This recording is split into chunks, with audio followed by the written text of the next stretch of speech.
सोचिए, एक ऐसा गीत जो एक देश को जोड़ने का काम भी करे और उसी देश में विवाद का कारण भी बन जाए। अजीब है ना? बस यही कहानी है वंदे मातरम की, जो शायद भारत के सबसे चर्चित और सबसे कॉम्प्लेक्स राष्ट्रीय प्रतीकों में से एक है। अगर हम 20वीं सदी की शुरुआत में चले ना, तो वंदे मातरम बस एक गीत नहीं था, ये तो आज़ादी की लड़ाई का एक ऐलान था, एक आवाज़ थी। यहाँ तक कि महात्मा गांधी ने भी 1915 में इसकी तारीफ में कहा था कि यह एक सुंदर राष्ट्रीय गीत है जिसे सुनकर सबके अंदर एक जोश, एक नई उमंग जाग जाती थी। लेकिन जहां एकता की ये आवाज गूंज रही थी, वहीं इसके पीछे एक तूफान भी तैयार हो रहा था।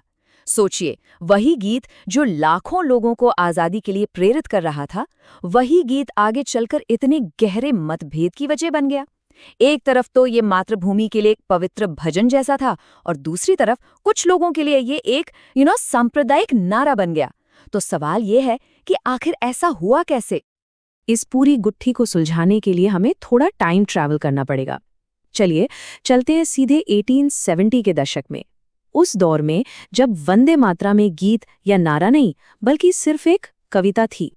इसे लिखा था मशहूर बंगाली लेखक बंकिम चंद्र चटर्जी ने, और शुरुआत में इसके जो छंद हैं वो बस मातृभूमि की खूबसूरती को बयां करते हैं। एक ऐसी माँ की तस्वीर जो हर तरफ से हरी भरी है, समृद्ध है और अपने बच्चों का ध्यान रखती है। बहुत ही शांत, बहुत ही सुंदर। लेकिन यहाँ एक ट्विस्ट है। ये कविता अकेले पब्लिश नहीं हुई थी। चटर्जी ने इसे अपने प्रसिद्ध उपन्यास आनंद मठ का हिस्सा बनाया, और इस उपन्यास का जो बैकड्रॉप था वो था मुस्लिम शासकों के खिलाफ एक विद्रोह। बस यही संदर्भ आगे चलकर इस गीत पर होने वाले सबसे बड़े विवाद की नींव बना। वैसे इस गीत का एक कविता से राजनीतिक मंच तक का सफर काफी धीमा था। कहानी ये है कि इसके लिखे जाने के लगभग 20 साल बाद 1896 में इसे पहली बार भारतीय राष्ट्रीय कांग्रेस के एक अधिवेशन में गाया गया। मतलब इसने राजनीति में एंट्री लेने में काफी वक्त लिया। और फिर एक ऐसा दौर आया जिसने सब कुछ बदल दिया, जब ये गीत सिर्फ किताबों के पन्नों से निकलकर आज़ादी की लड़ाई का एक शक्तिशाली हथियार बन गया। और वो टर्निंग पॉइंट था साल 1905, जब अंग्रेजों ने बंगाल का विभाजन किया तो उसके खिलाफ एक जबरदस्त आंदोलन शुरू हुआ, स्वदेशी आंदोलन। और इसी आंदोलन ने वंदे मातरम को घर घर का नारा बना दिया, आज़ादी का नारा। अचानक से हर तरफ सड़कों पर बस यही नारा गूंजने लगा, वंदे मातरम। ये राष्ट्रवादियों के लिए एक दूसरे को ग्रीट करने का तरीका बन गया, विरोध में, जुलूसों में, हर जगह। बेसिकली ये ब्रिटिश राज के खिलाफ एकजुट होने का सबसे बड़ा प्रतीक बन चुका था। पर जैसा अक्सर होता है, जैसे जैसे एकता का ये शोर तेज हो रहा था ना, वैसे वैसे कुछ विरोध की आवाजें भी सुनाई देने लगी थीं। एक दरार, एक खाई पैदा हो रही थी। 1930 के दशक तक आते आते ये विरोध और साफ हो गया, खासकर मुस्लिम लीग की तरफ से। उनकी आपत्तियों के पीछे 3 मोटी मोटी वजह थीं। पहली, गीत के जो आगे के छंद हैं उनमें भारत माता को हिंदू देवियों जैसे दुर्गा और लक्ष्मी के रूप में दिखाया गया है। ये इस्लाम के मूर्ति पूजा विरोधी सिद्धांतों के खिलाफ था। दूसरी वजह थी आनंदन मठ उपन्यास का वो मुस्लिम विरोधी संदर्भ जिसके बारे में हमने बात की। और तीसरी, कुछ जगहों पर इसे जबरदस्ती गाने के लिए मजबूर करना। लोगों को लगा कि ये उन पर अपनी मान्यताएं थोपने जैसा है। और इन सब आपत्तियों को आवाज किसने दी? मोहम्मद अली जिन्ना जैसे बड़े नेताओं ने। उनका साफ कहना था कि ये गीत पूरी तरह से इस्लाम विरोधी है।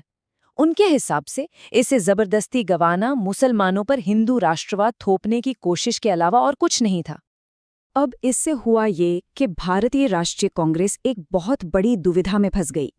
एक तरफ आज़ादी का प्रतीक, दूसरी तरफ एक विभाजनकारी मुद्दा। ऐसे संवेदनशील मुद्दे को वो हैंडल करें तो करें कैसे? मामला इतना गंभीर हो चुका था कि जवाहरलाल नेहरू और रविंद्रनाथ टैगोर जैसे बड़े बड़े लोगों से सलाह मशवरा किया गया। कोशिश यही थी कि कोई ऐसा बीच का रास्ता निकले जो हर समुदाय की भावनाओं का सम्मान करे। तो कांग्रेस ने एक समझौता फॉर्मूला निकालने की कोशिश की। 1937 में उसकी वर्किंग कमेटी ने एक प्रस्ताव पास किया। इसमें 3 मुख्य बातें थीं। पहला, उन्होंने माना कि हाँ, आज़ादी की लड़ाई में इस गीत का एक ऐतिहासिक रोल है। दूसरा, उन्होंने उन लोगों की भावनाओं की भी इज्जत की जिन्हें आगे के छंदों से आपत्ति थी। और इसलिए तीसरा और सबसे ज़रूरी पॉइंट ये तय हुआ कि आगे से सार्वजनिक समारोहों में सिर्फ शुरू के 2 छंद गाए जाएंगे। क्यों? क्योंकि उनमें कोई धार्मिक संदर्भ नहीं था। एक स्मार्ट समझौता कह सकते हैं। लेकिन कहानी यहाँ खत्म नहीं हुई। इस समझौते के बाद भी इस गीत का भविष्य, इसकी किस्मत अभी भी फाइनल नहीं थी। अब देश आजाद हो चुका था और नए भारत के सामने ये बड़ा सवाल था कि वंदे मातरम को आधिकारिक तौर पर क्या दर्जा दिया जाए। आखिरकार 1950 में संविधान सभा ने अपना अंतिम फैसला सुनाया। फैसला ये हुआ कि जन गण मन भारत का राष्ट्रगान होगा और वंदे मातरम को राष्ट्रीय गीत का सम्मान मिलेगा। दोनों को, इस बात पर ध्यान दीजिए, दोनों को बराबर का सम्मान दिया गया, बस उनके रोल अलग अलग थे। और इस फैसले के पीछे सोच क्या थी? सोच थी एक संतुलन बनाने की। एक तरफ गीत के ऐतिहासिक योगदान को सलाम करना और दूसरी तरफ देश की जो धार्मिक विविधता है, जो अनेकता है, उसे भी स्वीकार करना। एक ऐसी कोशिश जिसमें इतिहास और विविधता दोनों को जगह मिले। तो वंदे मातरम की ये पूरी कहानी हमें एक बहुत ही बुनियादी सवाल के सामने लाकर खड़ा कर देती है।